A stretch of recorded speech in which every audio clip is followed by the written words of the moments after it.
This is James Luckton, delighted to be joined with Dominic Negus. Dominic, how are you, mate? Brilliant, James. Brilliant. It's taken a while to get here, mate, ain't it? But we're here now, mate. And I was really looking forward to it. You know what I mean? Thanks, James. Thanks for having me on, mate. No, pleasure, honestly. Thank you for coming on, Dom. Um, we're going to start, obviously, my channel predominantly is a boxing channel, and, Yep. that's where you sort of your background is in boxing. Let's start there. The Milky Bar Kids. Uh, Yeah, not so. I'd probably be more like a Yorkie bar now, you know what I mean? Or a family size Mars bar.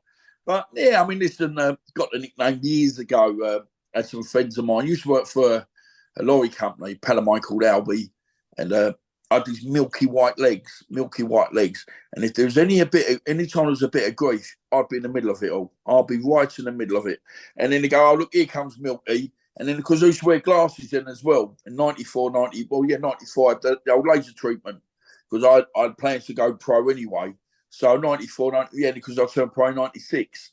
So that's, the nickname kind of stuck, the Milky Bar Kid, weren't it? You know what I mean? Do you mean, I don't think you probably want about it. I should chuck the old Milky Bars out the ring and everything, So don't worry, I had bits of string. I didn't have enough money to put them back in again, No, but yeah, it was a good little gimmick for a while, but it was quite cool. It was quite cool. So, well, yeah, yeah. Take me back to, do you remember your first memory of going into the boxing gym, your first spar, things like that? What was it like? Yeah. I mean, I remember going to a gym when I was like years and years ago. I was only a kid. We were about, I think it was about 11, got punched in the nose and didn't really like it. But then I remember going back, there was a gym in Leytonstone called Hines, quite a well-known gym. It was like a massive bodybuilding gym. All the top bodybuilders used to like train there. But I used to have a ring upstairs. And I used to just turn up on my own, had my bag. I used to just smash into the bag. And there was a load of lads there from Chinkford. And there was a fella there called Mark. I'm still really pals with him. And a friend of mine called Bobby. And he actually kind of got me into the boxing because they used to call me Slugger. I'd hit the bag just like a loon pot. Didn't know what I was doing, just steamed into it. And when I used to spar, I used to spar exactly the same way. And then they were saying, but I was so enthusiastic. They're saying, look, you're wasted here, because it was just like a fitness kind of gym with a ring now. And then they kind of pointed me in the right way. Then I started going, and I went back to the amateur gym, went back to Gator. And I had a good season at Gator. But then I kind of moved. We moved out of Gator, went to 5-star, started being trained by a fellow called Lenny Butcher, who basically was with me till basically to the end of my pro career, and he's good. We had a good relationship. I don't see much of him now, but it's just one, I think it's just life for you, only we kind of drifted apart a little bit. But I mean, yeah, I used to love it back then. I mean, it's like, it's mad. We're trying to put a show together now, like on the unlicensed.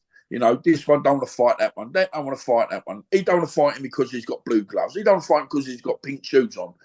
When we were amateurs, well, I was just saying to my friend Gary Bedford, he used to train me as well. When we got told we had a fight, That was it. You're fighting Wednesday, that's it. You box for a club, and that's it. None of this bollocks about, I need a 6-week training camp. What, for free? Don't be fucking stupid. Just be ready to rock and roll 24/7, because that's what you do.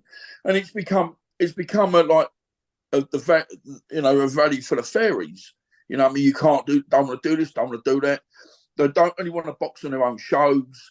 And it's become hard work. I mean, when we were boxing amateur, it's probably the best time of my life, because I was boxing. I mean, you look at my, like, not but just my ranking. I think the highest I got was 4th in Britain, which ain't bad.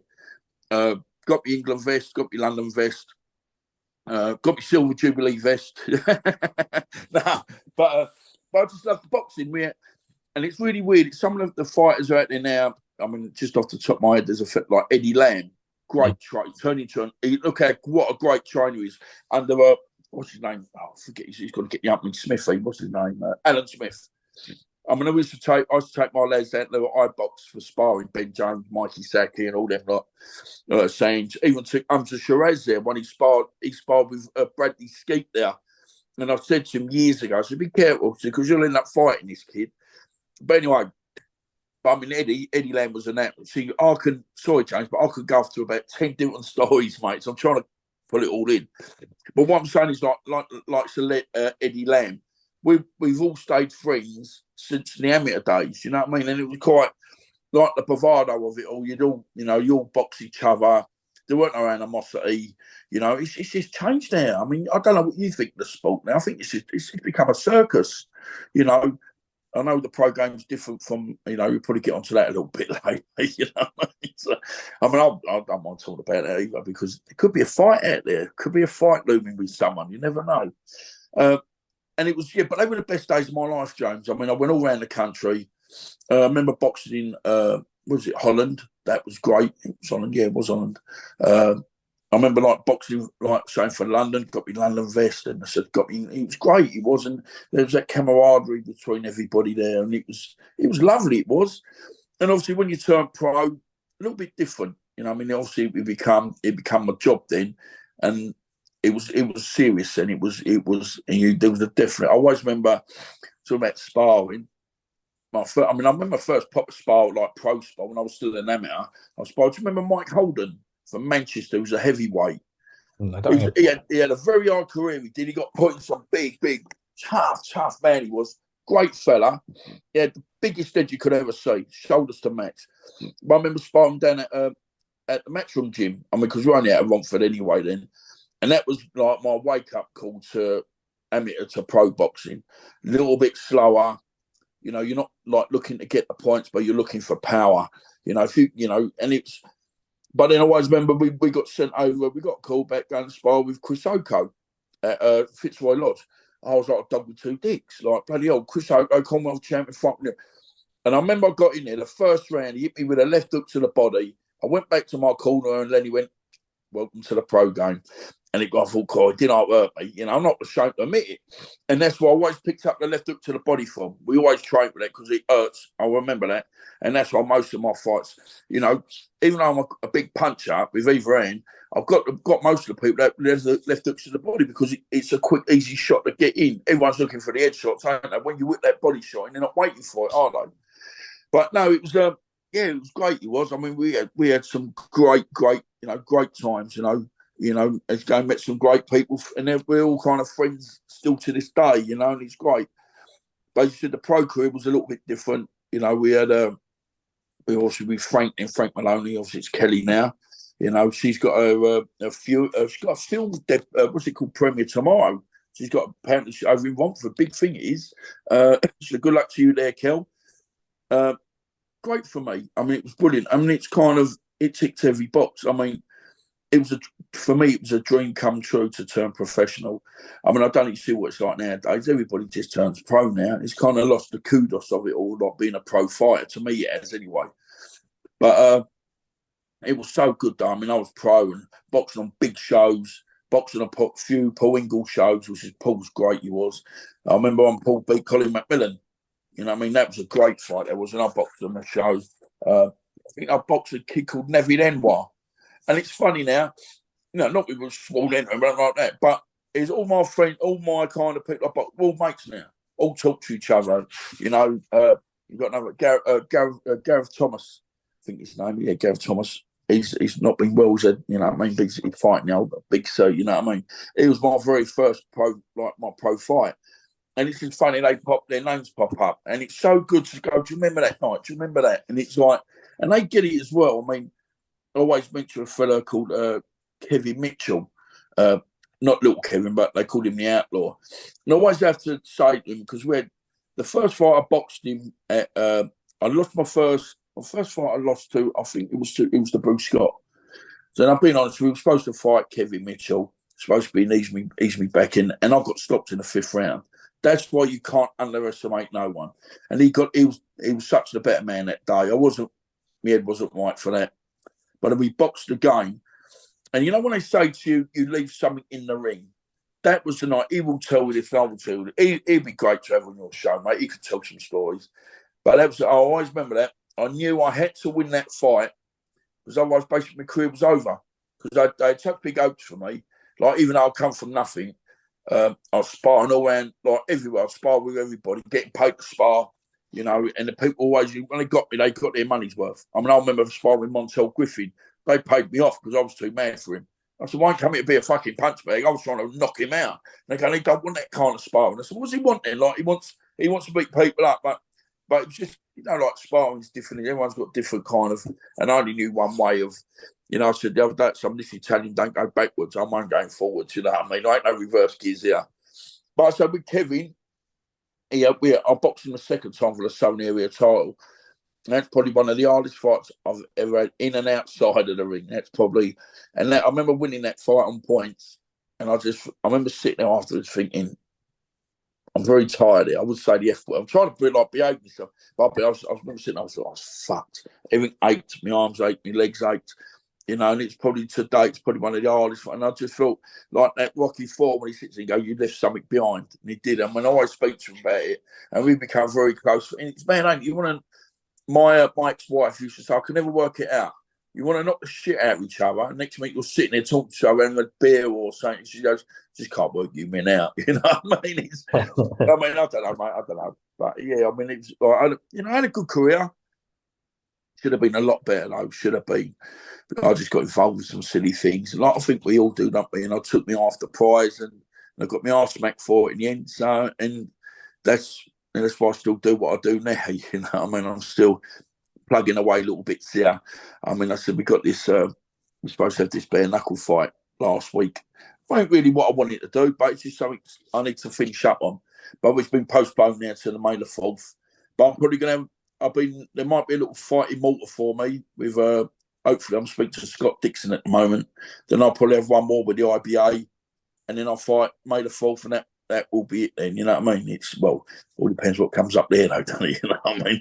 I don't know, James. All I never know is the fight, mate. So, even at my age, people go, you're 53. I said, yeah, but I can still do what I've got to do. You know, I mean, I still do what I've got to do.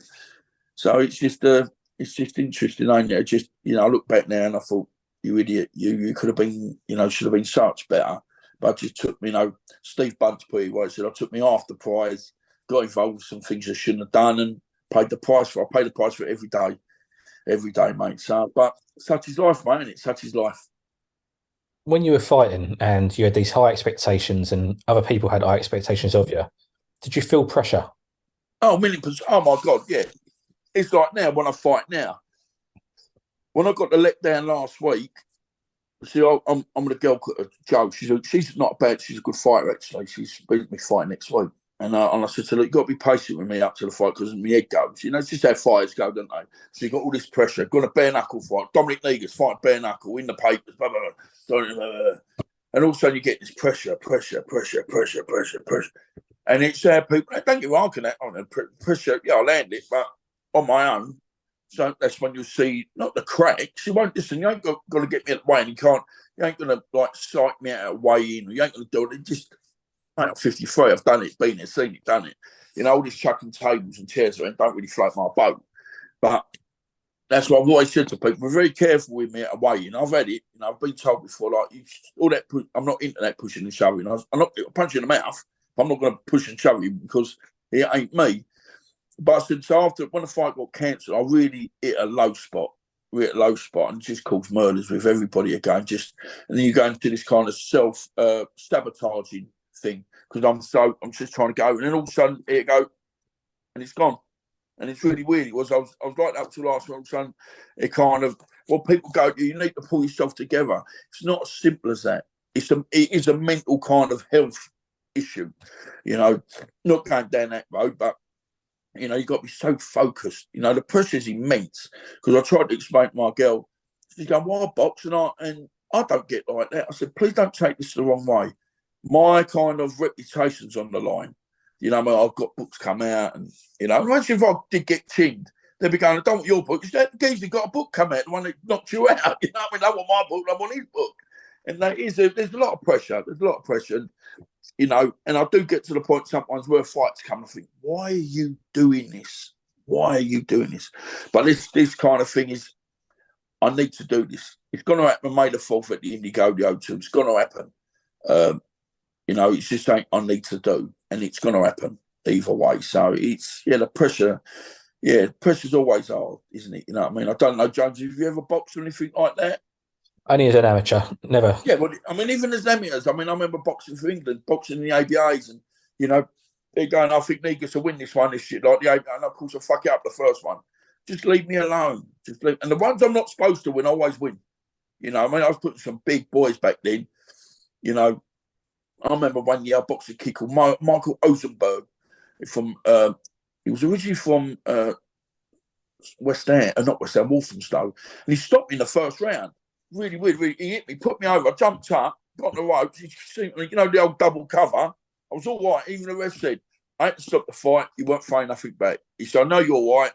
So one of the next time I boxed him, he jumped straight on in the first round, and he got a standing eight. He come running into me, and then he's going, set your feet, and there's the one. I've gone bang, hit with his body shot, and you can see he just took everything out of him. Then I jumped on him, and it's like, you know, the ones I wasn't supposed to really win, I won, and won quite comfortably. You know, when a person's on someone else, it's easy, isn't it? Well, not easy, but it's easier.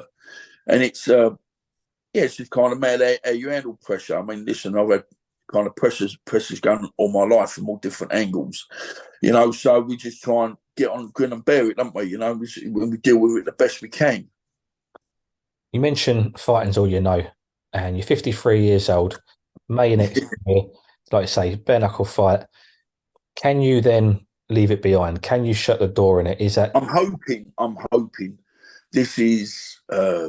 I need to exercise the demons, and it's saying I'm hopefully you get it, because certain fighters get it, but certain fighters, I speak to people, I get it, but I said I could do what you're going to do, but it's just another day in my life. It's like kind of, you know, it's all bollocks. I know, you know, all this hard man, but I'm not trying to portray myself. Listen, all I ever was a fucking idiot. That's all I ever was. You know, I'm not, you know, this Danny Dyer, that's all shit. Don't worry about that. You know what I mean? And even when in my other book, where I try and tell people the truth, because, you know, when I'm a big believer, the truth will set you free. You know what I mean? And that's what I'm trying to do myself. I'm going, you know, there's a lot of people out there that don't like me, and I don't really care about them, because, listen, I'm always going, that must be I'm doing something right, because that's why people don't like you, because you're doing something right. But then when you look at people and you think, you know, I've tried to help so many people in the past, and all you do is get a kick in the bollocks. And so now I realise with this last book come out, What About Me? And it's that now it's my turn. I need to sort myself out. I'm 53. I've got no backup plan. I've got no money in the bank. I've lived every day as, you know, don't get me wrong, I'm not as reckless. Oh my God, no way was I as reckless as I used to be. But I've lived every day as it's come. You know what I mean? Whatever's coming, I'll deal with it. You know, my daughter's 19, she's 20 next year. The way I look at it is, if I could do at least another 10, she's 30 odd, and then I'm off, then I'll be happy. You know what I mean? As long as she made me a better person. This little kind of bundle of love turned up, and I was a bit of a dick, put it like that. I wasn't a nice person. Someone said to me the other day about it, I said, before my daughter come along, you wouldn't have got 2 cents out of me. I probably told you to fuck off. You know, I wasn't. I didn't have. Was it Frank? No, Eugene Malone said, I didn't have a chip on my shoulder. I had a bag of spuds. You know what I mean? I just had a proper bad attitude. And I'm not going to go into going, but I paid the price. And I just realised that you don't have to be horrible to everyone. Because I mean, I was saying about some people, I know some people have nice cars. I was trained down to David Lloyd years ago, and all these people had nice cars and things. I'm thinking, fucking flash bastard. But then when you realise how hard they have to work for it, they've been given these cars. They've worked for it. They've got businesses, companies. And I'm quite lucky enough. My friends have always kind of looked, you know, don't worry, I look after my friends. I'm loyal, very loyal. But my friends are also loyal to me. And it's quite nice, you know, and it's like, you know, loyalty's kind of paid, it's shone through now, you know. But that's just hard, mate. Everything's, I mean, life hasn't been the way I thought it was gonna be. But it ain't been bad, put it like that. It's been very exciting, put it like that. Even my daughter goes, Dad, you know, I never say you were boring. I said, no, I was never boring. My biggest problem, I always say things that only other people ever think. I just say it, and it gets me into trouble, doesn't it? So, as you know, mate, so it's, that's life for you, I'm afraid. But it is what it is, isn't it? You touched on it a little bit there, Dominic. So Danny Dyer's Deadliest, man, was an old series back in the day, and you featured on that. Yeah, You know, he was a bit of a naughty fella outside of the ring and whatnot. Bit of an enforcer, whatever. So you say you had this hard man reputation. yeah. Do you Yeah, think? I mean, sorry, James, come on, mate. But do you think that's why you still fight now? Because you still know you can. A lot of fighters at 53 would turn around and go, "No, I'm not getting back in the ring. I'm not going to compete again." Do you No, feel? I think a lot of it was me. Do you know what it is? I think I need to prove to myself what I'm about. You know, all that enforcer like this, and you know, I spoke to a good friend of mine the other day named John Kelly. And he goes, he was a young lad when I used to train at 5-star. He goes, we all used to look up, you know, all looked up to you. He said, but Dom, I can honestly tell you, because, you know, don't get you want to tell me something, you know, everyone's got their opinion, I get it. He goes, but I see you get used terribly. And I got used, you know what I mean? It's just part and parcel of it. So me doing this bare knuckle and fighting there, it's just basically proving to myself that, you know, I've always, I don't know, just, it is me. You know, this is about me. It's proving to myself what I'm about. You know, it's ain't about the geese on fight and all that. It's just trying to, it's all mucking about. It's just trying to exercise the demons, get myself straight. You know, and hopefully, you know, I said to someone, I was saying to my daughter the other day, she was talking, and I think she'd done this self-sabotaging mode, because she goes, but why is that? I said, look, you've come along and you've made me happy. Other than that, I could never pinpoint any other time I've been happy in my life other than my daughter. So I'm hoping doing these last couple of fights will put everything to bed. Then I can get on with my life. Do you know what I'm saying? It's not good to be like me. It's like, you know, people think, oh, he don't care. Don Bowles about. If only people knew. I'm a very sensitive kind of chap, really, believe it or not. You know what I mean? Don't get me wrong, I don't sit there knitting all night and like crocheting or doing flowers, but my head plays games with me. My where people wouldn't give a toss what people think. Someone say something and it kind of, I'm very sensitive around certain things. You know what I'm saying, James? And that's what I'm saying. This bare knuckle fight's come about because someone said something to me in the heat of the moment, which probably people don't worry about it. I said, but I have. And it's clicked in. And I think about this. Well, I'm not going to say it doesn't matter who said what it was about. I'm not saying don't worry about that. But people are going to think, what's he say? Who said that? It doesn't matter. Just something said off the cuff. And it comes into my head every day. Every day I think, yeah, okay. And it pushes me now. It pushes me. Which is good because I've never felt like, since like I was pro, like the old Harrison days, I've not felt like this with my training. I'm really enjoying it. As I said the other day, I was doing another podcast for that Tom for the BKB. There's certain things I can't run. I've got a bad leg, but I can do everything else. Skip, step up, things like that. So, you know, no heavy impact stuff. Other than that, I do everything what everybody else does. So there ain't no problem. It's, you know, you won't outwork me in the gym. You won't outspar me in the gym. You won't outpunch me in the gym. You won't punch harder than me in the gym. And that's how, you know, we've got all these new kids on the block. You know, I don't really spar a lot. I'm not mad on my pads because then I could just like let the shots go as hard as I can, you know. And then, you know, if I do 6, 8, 10 rounds in it, so I know I'm going to be all right with 3 rounds, this BKB or whatever's coming, I'm going to be ready for. So one thing I've done, you know, always make sure, you know, I can do what I've got to do. You know, I can't be left short in that ring. You know what I'm saying? So, Last question on the hard man topic. When you was doing the stuff you was doing back in the day, was that because you was in a mindset you thought you was a hard man, or was it purely just this financial, get a bit of easy money sort of thing? yeah, no, listen, it was kind of, we were just bought into it. You know what I mean? You know, the hard man thing, listen, I'll be honest, I'm not an hard man. There's, you know, far from an hard man. I said, all jokes, I'm just a bit stupid. You know what I mean? I'm a bit of an idiot. You know what I mean? I will go that little bit further than the next person. That's all it is. You back me in a corner, what I'm going to do, like, so I'll back you in a corner, you come that fine. That's all I know. My dad taught me the best form of defence is attack. And then that's all I've always remembered. You back me in a corner, you know, I'm not going to talk. If you're talking to me and I don't think I'm going to break you, I might as well just knock you out, and I punch you on the chin. It's easy that way. I ain't got to listen to your bollocks in, and that's what's caused me all this trouble. You know what I mean? It's like I won't. That's why I don't go out no more. It's not worth me going out anymore. Not because I'm an idiot. I just too many idiots out there, ain't there? You know, and everyone wants to. You know, they want to pull your tail. They want to pull your tail, and then when you turn around and you get the that Negus, look at him, he's got the and people go, leave him alone. Just leave him alone. You know, so don't get wrong. I'm not completely that idiot. But you put me in a room, I'm going to find the idiots. They can't. I'll get attracted. It's like flies to a light. You know, they come on. You're not telling anybody out this week. Oh, you done it. I'll go away for fuck's sake. But yeah, just, don't get me wrong. I've got paid. You know, as you start realising nothing's for nothing in this world. But it's just, yeah, you know, I was just very lost back then. I was so lost. You know, I'm not even 100% there now. Nearly there. getting better.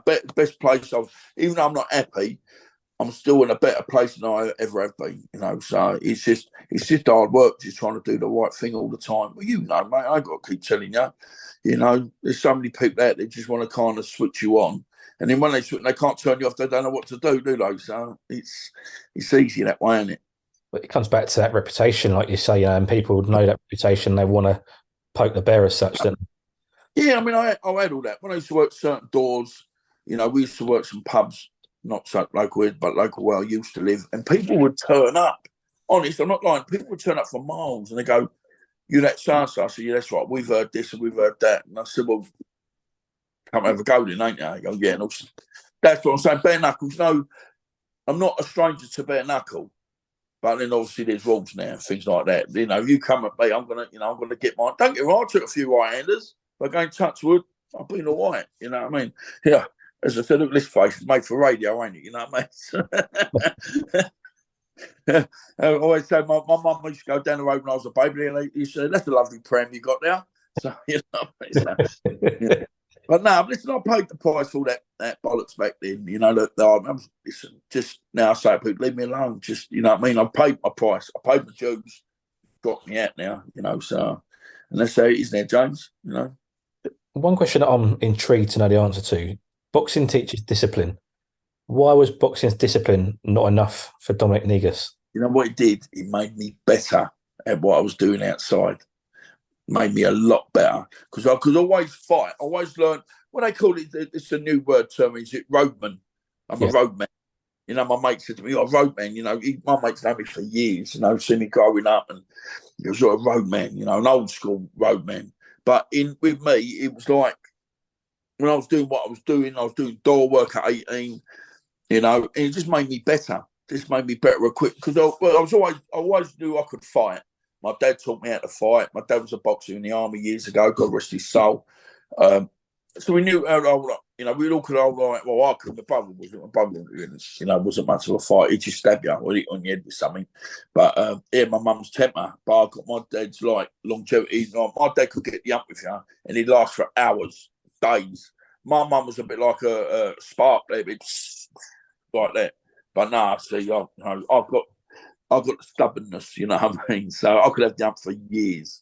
But yeah, it just made me better equipped to deal with the situations I was getting myself into, you know what I mean? It was quite, I wouldn't say comical, but it definitely helped me out, you know what I mean? It made me a lot, you know, like, you know, got the job done a lot quicker, put it like that. So.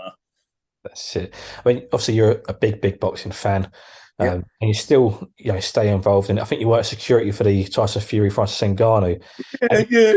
You mentioned earlier about it being a bit of a circus now. Obviously, these crossover fights and whatever else, and let's say the performances at the press conferences. What did you make of that particular event? The event itself was amazing. I was so glad to be part of it. You know, now I'll tell you, when this has all got, you know, you see the stuff in the tabloids. John Fury needs his nappy changing, blah, blah, blah. Yeah, listen, I said it and I'll say it again. Didn't mean to offend anybody like that. I have, so be it. And I said, listen, I ain't going nowhere. You know, Misfits, me, John Fury, let's rock and roll. And I mean that. Listen, he won't want it with me because I said to, hold on, let's talk about the event first because the event was fantastic. I'll be honest with you, I thought Tyson lost. You know what I mean? And I'm not being funny, and I'll just tell you how it is because then I'll get my arse smacked for that. But who am I to say? You know what I mean? It's like, I was lucky enough to see and meet some of the best fighters ever to. There was Larry Holmes was there, Michael Spinks, even from the MMA. I mean, I actually shook his hand. You know, I'm not starstruck at all, but I met Randy Couture. You know, he's one of my favourites. Obviously, Chuck Liddell, and there was some great fighters. Even I looked at there. There was Scott Welsh, obviously Ricky Hatton, you know, Joe Galzaghi, people that were flying our flag. You know, but as for the event itself, I mean, it was. I was glad to be part of it. You know what I mean? I don't think I'll be working there again because I've got basically told, you know, I'm not, you know, because obviously what's come out. You know what I mean? They weren't too happy. I think Tyson's security people weren't too happy what I said. What I meant by not being a circus, you know, you got people there that, you know what it's like. You got 20 hangers on. You know what I mean? Things like that. It's like, you know, it has become a circus. I mean, again, right, they're never going to go back over to what you really want to talk about, you know what I mean, like the Tom Fury thing. So you got Mike Tyson sitting there. I said it the other day, Mike Tyson to me was probably one of the best fighters I'm ever going to see in my lifetime. And I'm as close to him. I mean, I'm lucky enough, I met him a couple of times through Joe Egan. I met him once when he came over to a book signing. Well, Joe Eddie's book come out. Brilliant it was. And I cut my pals and he spent half hour with us. It was lovely. Brilliant. Lovely guy. But you could see he's probably a very tortured soul, Mike, you know what I mean? But then what I'm saying is that so all of a sudden you got John Fury jumping around, taking his top off, going, you want to come on, don't be fucking stupid. You know what I mean? I see him, did you see the bit when he's walking like John, I just watched it a minute ago, John's like shadow boxing going, come on, you and me, Sally. He looked like a fucking ranked novice. You know what I mean? You go, oh my God. Back in the day, am I allowed to say, so I'll probably get shot down again. Mike Tyson would have employed him as a fucking sparring partner because he weren't good enough. And that's it. I mean, also, like, you want to fight, you want to do this, you want to do that. Yeah, whatever, mate. I don't give a fuck. You know what I mean? I ain't going nowhere. I said, I'm never meant to upset anybody. But when it comes to boxing and stuff, boxing was my life. And John and whoever's. So you've got to have a bit of passion about it. So when you've got people in my eyes making a mockery of it, which I know it's all sitting now. I watched the press conference again, everyone's laughing and joking. But you could see Mike didn't look very comfortable sitting there. Do you know what I mean? Everyone's sitting there going, oh, you know, and that ain't me. I'm just watch the bloody thing. Watch it. I know Tyson was laughing and joking with his dad, which is great. You know what I mean? They got everyone else. I'm going to show it, but everyone else is sitting. You can see their face. They're going, oh, here we go again. Here we go again. And that's how it's become. Not just with them. I mean, but everything is like, I said the other day, now you're getting 4-round fighters, people that are fighting journeymen, going up to them, going pushing them, all that. Listen, you need to be grateful for these people. They're making your career. What are you pushing a journeyman for? He's there to do a job. You know, it's different if you've got a 50-50 fight and the geezer's giving it the big one. But you watch every show. When we used to do the security at the weigh-ins, it'd be like, you'd look at the thing and they go, oh, bloody hell, Derek's on Chisora. He'd always do something to like get everyone going. I remember the best one was I can't remember, Baker. He kissed Baker or something. What was his name? He was from up north. Is it Baker? I mean, big lad he was. And he kissed him and it fucking went. Everyone jumped about and they went, fuck it. That's proper. All this stuff chucking chairs about the table, it's just nonsense. I mean, it's like, this crossover stuff, you know, I've got a pal of mine, Adam Brooks. I mean, he's done well. He knocked that Rhino out the other week. And I can't remember, he knocked, did he knock out the first week? I can't. He boxed one person, knocked him out, and then he boxed Rhino, knocked him. Oh, he boxed that Fash or Bash or whatever. I mean, don't get me wrong, that's a tough boy. But he ain't a boxer, he's a street fighter. He's got a pair of nuts on him neck. He's out in Germany, I think, fighting some no rules thing, I think, next week. So, you know, if you're watching, best good luck to you, mate. Just get home safe, mate. But it's like, it's all become a joke. I mean, but the way I look at it is, in combat sport, if you can get two people can earn a lot of money, then good luck to them. I'm all for it because it's a dangerous sport. It is a dangerous sport. I had the unpleasant thing of when I boxed with the Southern area title with Chris Emery, I put him in a coma. And that really kind of affected me because it was supposed to be a sport. It wasn't someone fucking about my family. Someone's upset me mum, upset me baby. We're just two boxers. And it just makes you realise how dangerous this sport is. So if someone can get, like KSI is going to fight Tommy Fury again for $4 million, good luck to them. I'm all for it. Or, I don't know who's fighting now. Jake Paul's going to fight, I don't know. E.T. You know what I mean? They're going to make 10. Good luck to them. I love it all. And it just brings, it brings more kind of focus on boxing. But the only thing it's doing also is making it look like it's a circus. You know, the true boxing fans are getting a bit pissed off with it. Because when you see these people in there and they're fighting for millions, none of them can fight anyway. Half of them are shit. None of them even, you know, when we were boxing ABAs back in the day, they wouldn't even be out there to box for an ABA. They'd be novice fighters, you know, but they're earning the money, ain't they? Perhaps I need to go on this, what's it called? what is it? This Misfits, because I'm definitely a misfit, you know. I mean, listen, said before, you know, I'm not going to shout and scream. I'm not there, but listen, Mr. Fury, Misfits, let's rock and roll, mate. I left that with you. Listen, he would not.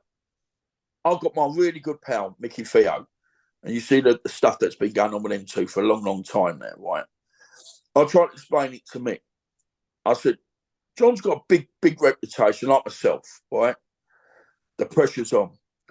The reason he wants to fight the likes of Mike Tyson and Van Olive, all these old world champions, because not if, but when he loses to them, it ain't going to affect his reputation, is it? Because I lost to Mike Tyson, the baddest man on the planet.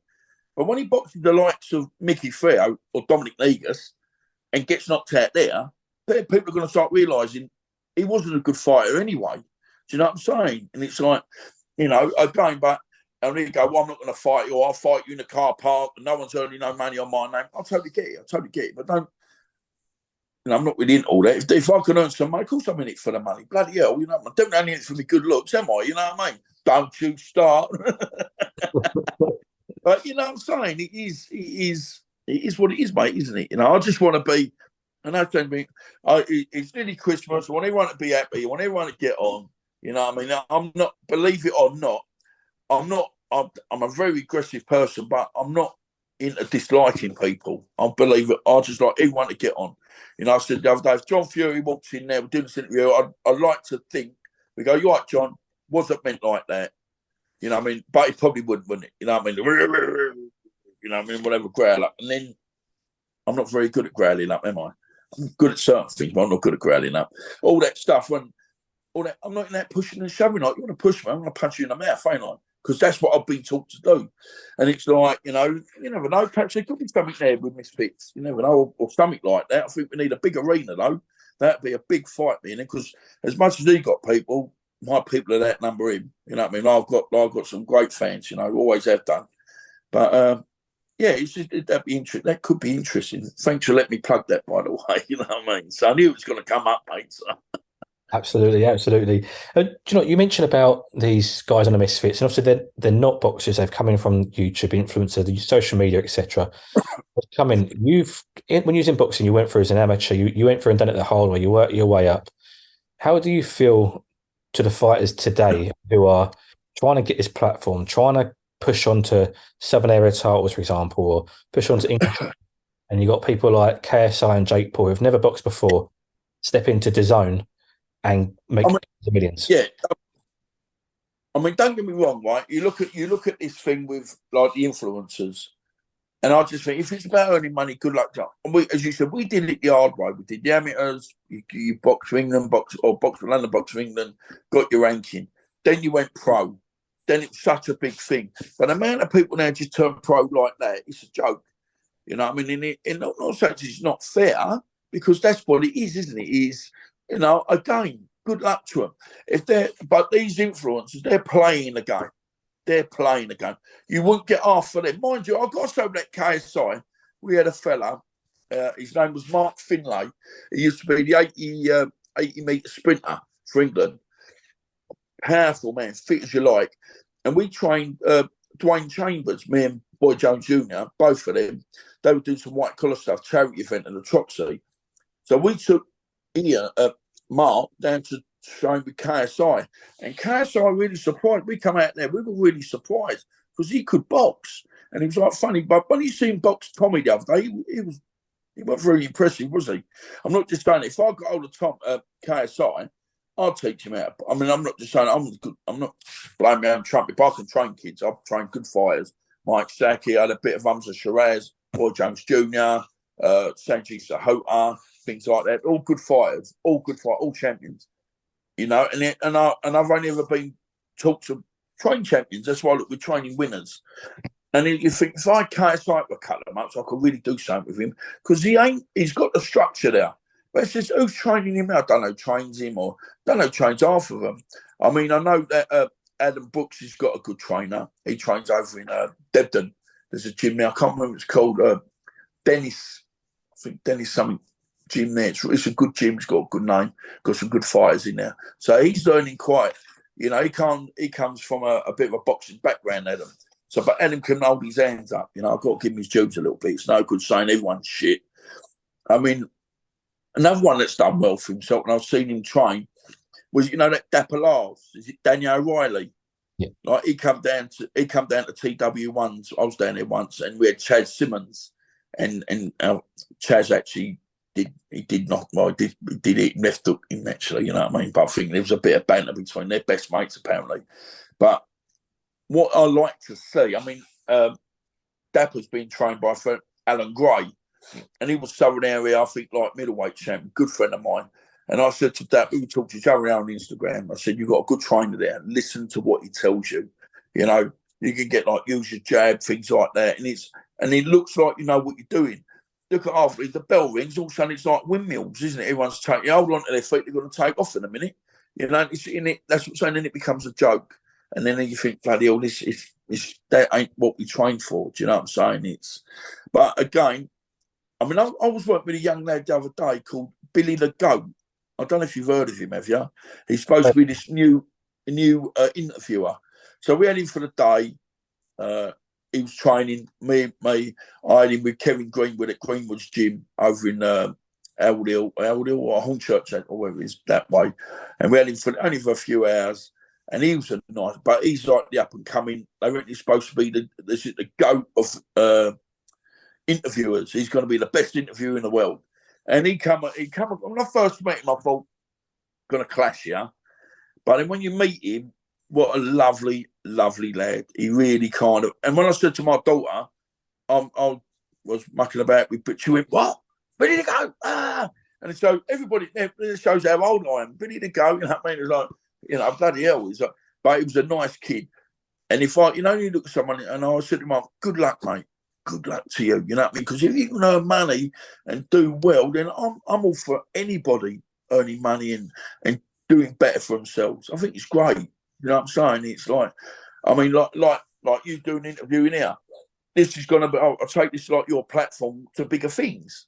This is what you want, you know what I mean? Everything's great. So if I have me on, if it helps, I'll do anything for you. Well, I ain't going to run around my clothes or anything like that. You know what I mean? I don't know how much it's going to pay me.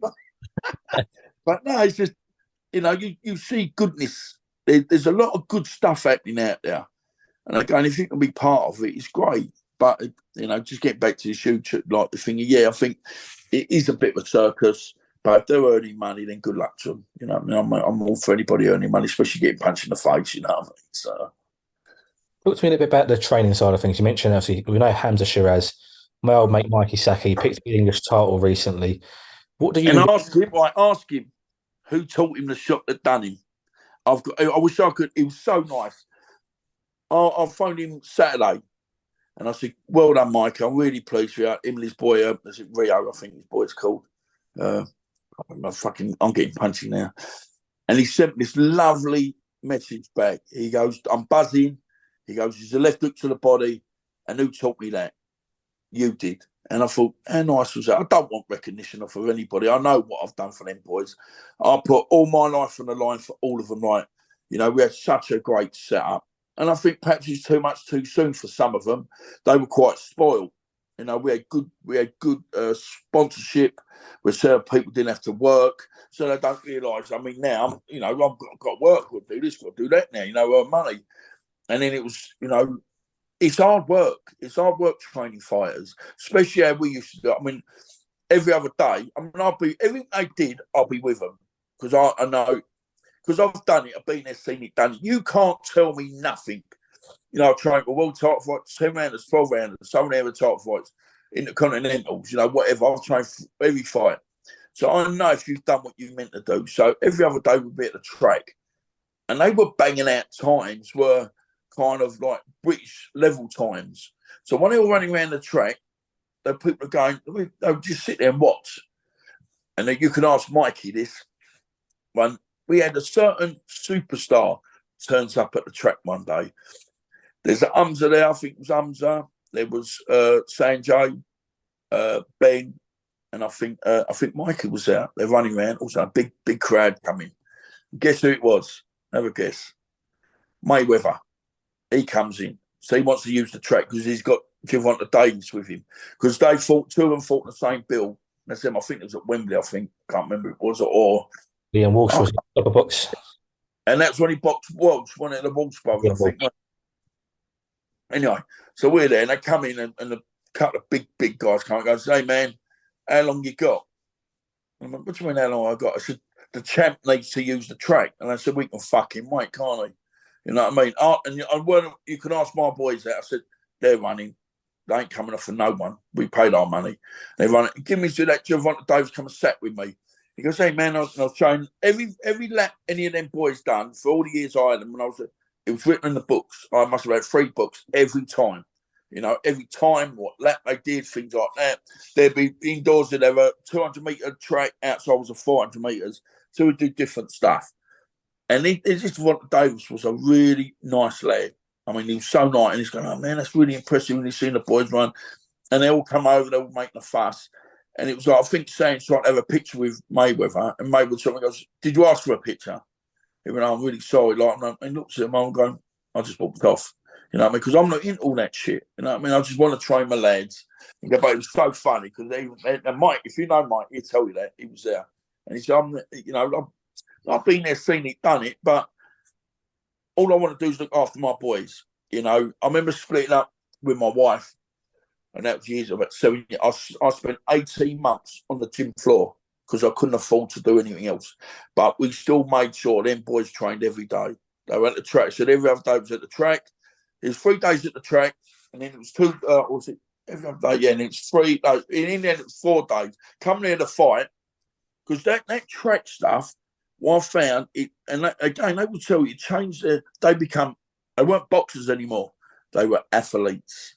See what I'm saying? It was like, everything they did well made them a better fighter. Like, their times were good. Like Ben and Mikey. I mean, do you remember one? Mikey knocked that Sierra Osgood out in the last round at York Hall, knock out the year, and we trained with that, and we said he thinks he's going to beat. Lovely lad, really nice fella. All because we were sparring with him, and I said, "You've got his number. You've got this kid's number." And we had 2 weeks. By the time we finished training, Mikey could do 12 800 meters. That's twice around a 400-meter thing. Under 3 minutes, there'll be like 2:55, 2:56. So it's a minute and a half each lap, or just under, and then it'll be 30 seconds resting, like working rest. So there'll be shadow boxing for 30 seconds, and then bang off they went. And before a fight, Ben and Mikey, because they're the ones that are doing the big fights, they both could do 12 800 meters with 30 seconds working rest. And that's fucking impressive. And when the people go, you see them, he goes, "That's more than like, I mean, that'd be their training for the day." And then we go like do pad work and stuff like that. We'll all break it up. I mean, we were training out in Spain. And as soon as we went to Spain, he was sparring with Kiko Martinez. 10 rounds straight off, bang in the bag. I took Ben up to Joe Gallagher. Now, Joe Gallagher's good. He's probably one of the best trainers we got in Britain. We've got good trainers. I know there's Jimmy Tidd, Mark Tidd, some great like Alan Smith, Eddie Lamb, but to me, he's the GOAT. He's the GOAT, I'm allowed to say that. And I met Joe. I've seen Joe about, and it's probably like, I said, "Joe, I've got to have a picture of you, mate." I said, "What don't you?" He said, "First time I was kind of in awe of you." He goes, "What don't you do?" I said, No, but I know how good you are, because I see. And so we take Ben up there to spar with little Paul Butler, because he's fighting this weekend. So, Paul, you watching, good luck, mate. Spoke to his dad just today, give me a telephone call out of the blue, which was really nice. Paul Butler Senior, good man he is. And then we were just sitting there, and it was as soon as we got there, he goes, "Quick gloves on," bang, 10 rounds straight off. Ben and Butler, we just got in the fucking car. We were up there for a week, and it was so good, though. It was so good to see. Such a shame with Ben, because in my eyes, whatever's happened to him, he's a good lad. I still think he's retired now, but I still think that could still be a world champion. I really do. He's got stuff. Mikey's probably one of the gifted fighters. Mike Saka, one of the most naturally gifted fighters I've had trained. Sansa Hota had the biggest heart I've ever seen in a fighter. He had heart, big as a dustbin. Hamza Shiraz, naturally gifted. you know, and he can punches like a mill. And what's good about him, he's got a good family base. His dad he's got both family. It's a family kind of unit, which is good. That keeps him grounded. And I think he, you know, keeps doing what he's doing. That's a superstar there. You know what I mean? And I don't know if you've ever done it, and he's a gentleman. He's doing what he's, you know, they're marketing that lad for bigger things. And he could be a film star. You know, he's a good looking guy. You know, then I said before, like we were lucky, we had a right good kind of team of fighters. And we're not trying to I don't know if you know a fella called Billy Long. He's got now Billy, he could have been so good. He could, I mean, we trained him in one fight, come over, knocked the kid out at Brentwood, left hook to the body. Now that kid, I used to take him on the pads, he could punch. But he just had something about him. He was, you know, he was a good lad. He was quite happy to have been a part of his little journey a little bit. You know, so somewhere along the line, everyone's got to say, yeah, well, Dom done that for us. Dom done that for us. Because they all tell you, I did a lot for them lads. I put everything on the line for them boys. And it was good, though. It was good. When we were flying, it was good. No, but as I say, all good things come to an end, don't they? And it just one day I kind of had enough. And I just said, look, that's it, mate. I need a break from all this. And it does, you know, it gets a lot, you know, and just needed a break. And that's what kind of happened. That was the end of the boxing kind of thing. Then I crept back a few years later, and because boxing's in your blood, ain't it? Never going to get rid of it. And it's, you know, it's always going to be there, ain't it? So, that's you know, really kind of it, really. So, Last question, Don. Full circle around to your pro career. The Aldi Harrison fight, your last fight. Obviously, it got the headlines for all the wrong reasons. But do you look back at that fight? in my life. Do you have any regrets on that fight and what happened? What we're on about, like the headbutt or the other stuff, or you know, because obviously I got done because if you know, I was on the gear. I got done for that, but obviously I got done for the headbutt. Always, if you read the first book, I actually called that chapter cheat. Because if I did win the fight, I didn't deserve to win it because I would have cheated, and I'm not a good cheater anyway. You know what I mean? But no, I'm not. Can I be honest with you? No, I'm not. I don't think I wanted to change. What he did, it kind of catapulted me into more notoriety. Do you know? Which was a bit of a fucker because I was quite active, and then also I'm in every newspaper and doing these interviews. People going, I know that geezer, I know that fella. Then I think, shit, I can't do what I was doing now. I've got to calm down. I remember I was just with friends of mine, we got pulled over.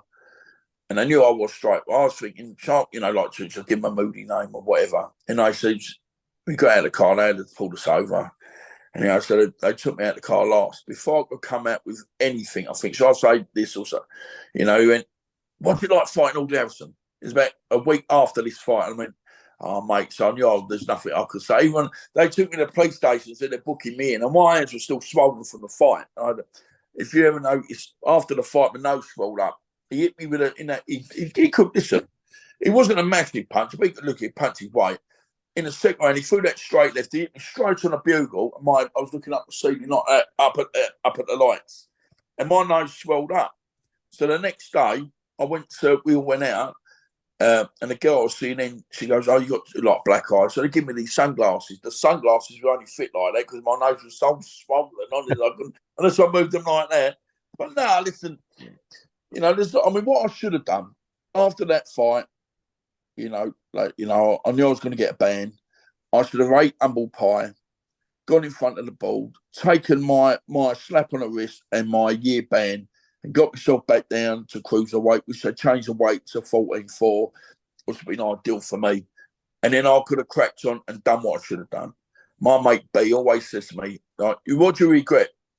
Remember Cardiff, his game? He said, I was going to take you to Cardiff, weren't I? And then when I was going, I was so militant back then, I was 32. That's 21 years ago. I'm 53 now. It's 32, yeah, so 21 years ago. No, I wouldn't do nothing for anybody then. That was when I was probably at my worst. You know what I mean? And then obviously then things happened and Bella come along and on. I don't know if people get it, but have you got kids, James? No, you wait. I promise you, you'll be a good dad. You will. You'll probably pulling your chin and like. But Kids change things. Kids are a massive game. I could look at people now and I could still want to punch them on the chin. But then you see them with kids, and it did change. It changed my whole attitude, and you start realising there's a lot of shit going on that you don't realise. People have got problems you don't see, and when I say people with the biggest smiles are always normally the ones with the biggest shit going on, and I fucking get that because I don't. I sit there unless I'm really close to people. You think, oh, Dommy's I don't care. It's like, happy. It's like I'm not a Jolly Green Giant, but I'm like a big old lump, ain't I? I'm gonna, and it kind of, listen, what I wish I should have done, not how the fight panned out, but afterwards. I should have gone in front of the ball, held my hands up, said sorry, and gone back and carried on. But then what I did, I spent the next 20 years on the unlicensed circuit, didn't I? Fighting whoever, didn't really care, mocked up there. A couple of fights I did lose. The only fight I genuinely lost was to a fella called Chris Bacon, good fighter, him, top MMA fighter. I haven't spoken to him in a while, but he's a friend. God forbid anything happened, especially my daughter and that. I said before, my daughter's got phone numbers tucked away, and my mates it. I said, anything happens to me, you can't get me. You ring these numbers, bang, bang, bang, bang, bang. If you can't get in, then you phone the police. So I'm saying, because we deal with things differently, don't we? We deal with things our way. We're was it road man? We're road man. But Chris was probably the only fight I've lost on the circuit, which the better man won. Other than that, I lost a couple. I remember boxing. My dad was. People don't really know. My dad was dying in hospital. Died 2 days later. So I boxed because I had to box. I sold the tickets, and I couldn't even be bothered. And then when I boxed the geezer next time, he got smashed to pieces about a minute and a half. You know what I mean? Because I had to take out on him then. And it's kind of, your head in the boxing. When you're boxing, your head in that game is the biggest kind of. Don't matter how fit you are, how strong you're, a good boxer. If you're ain't in it, you're in trouble, ain't you? Do you know what I'm saying? But regrets. Was it regrets? I have a few, but I did it my way. So. Absolutely. Talk to me quickly about you said you was on the gear for that fight. So you knew you was on it. You took it for a reason. You knew the potential consequences. Now you're on a 4-win fight streak. And as I mentioned, big potential, a lot of pressure on you because you've got these expectations. Why risk jeopardizing your career for the gear? Do you know what I thought, right? They give us the fight at short notice again. If I come in that fight at 15 stone, it would have just pushed me all over the place. I come in at 17 stone big. And but I'll probably then I said to myself, it's probably if I come in at 16 stone, because I was tired after about 4 rounds because you carrying this extra weight. But it ain't natural, is it? It's just all of a sudden you've got these like big arms. Like, I'm being funny, I ain't got small arms, have I? So now, but nothing's ever shrunk. I went to see my doctor and he said, Dom, what you did when you were 13.6, you had to struggle, mate. 30s killed me, mate. This called me the skull. I was like, I've got a picture over there, like when I was 13.6. Fucking hell. But one of my legs is about 13 stone now. And so when I went on the juice, when they think I'm nothing mad or stuff like that, people go, steroids, they don't. If you take steroids, what is steroids? Steroids is a medicine. Used in the right concept, it can aid you. You know what I mean? People go, yeah, it makes your dick small. It don't make your fucking dick small, it just makes your fucking legs even bigger. So, and it's so funny when you hear this. But all I just thought was I was going to get steamrolled. 15 stone, I was going to get steamrolled. So I come at 17 stone big, like lumpy. And to be honest, my biggest fault was they wouldn't have known I was on the gear until I took my top off. When I took my top off at the weigh, everyone went, fucking hell. Because I could have got girls with my T-shirt on. No one would realise. Apparently think I've got a bit of change in my pockets. I said, no, my mate's going, I've gone like that. And everyone went, bang. You could tell my neck was like that. It was all bigger. And that's how basically I got caught out. He got the hump with me. I could hear him. They were round downstairs, him and Colin McMillan, apparently. I'd already gone. They were going, he's in that, what's his name, was going, you said he was only going to come at 15 odd stone. He's come bloody, look at him. And his bottle was going in. But then he said, we got a call from, I can't remember who it was now, that night saying he's asked for a piss test. He's paying for the piss test. So I was banking the whites in. So I knew I had to go out with a bang, didn't I? You know what I mean? So, I mean, I was out in Tenerife with a friend of mine. This was about a week or so later, well, probably a couple of weeks later, and they just said, "Oh, about fighting Danny Williams for the British title," and then he gets a call, said, "No," because no one knew anything yet, but they just said, "I knew they'd found out by then," because he went, "Nah, Dominic won't be fighting for a while. We need to speak to him first." So I knew then they'd found out the Pistons had come back, and you know. But I always say that, and if you read the first book, Out the Shadows, that chapter's actually called Cheat, because I wouldn't have deserved to win that fight anyway. And I totally get, so now all my fighters, I always say to them, you know, you don't do this, you don't do that. And because you're my fighter, you may be under every kind of scrutiny because of what I did in the past. So I'm the first one to hold my hands up and go, look, I was wrong. It didn't do me any favours, you know. And it's a dangerous sport, people get hurt, and it's, you think, God forbid, I would have been out to live myself anyway. I'm not a callous person. I can be callous, but it's the nature of the beast, ain't it? So, again, I paid my dues on that one. You know what I mean? Fucking hell, talk about like being put in a dungeon for years. You know what I'm saying? It's not, but I'm still here and I'm still kicking and I'm still alive, still breathing. So what can I say to that? That's it. That's all that matters. And like I say, got your daughter. Well, Dom, I'll leave it there. We could talk I for enjoyed it, James. I know you. I was getting a bit pissed off, mate. I couldn't get a word in edgeways with you, so I hope I didn't bore you, mate. That's all, mate. That's all. Oh, it's been a pleasure, Dom. Honestly, thank you very much for your time. No, thank you. No worries at all. All the best for the next few fights that you got. Yeah, May the 4th, the Indigo. Be there, bare knuckle, but never know, Mr. Fury, Misfits. Let's rock and roll, mate, because I ain't going nowhere. Absolutely fantastic. Thank you very much, Dom. Thanks, James. Bye, mate. Bye, mate. Bye bye.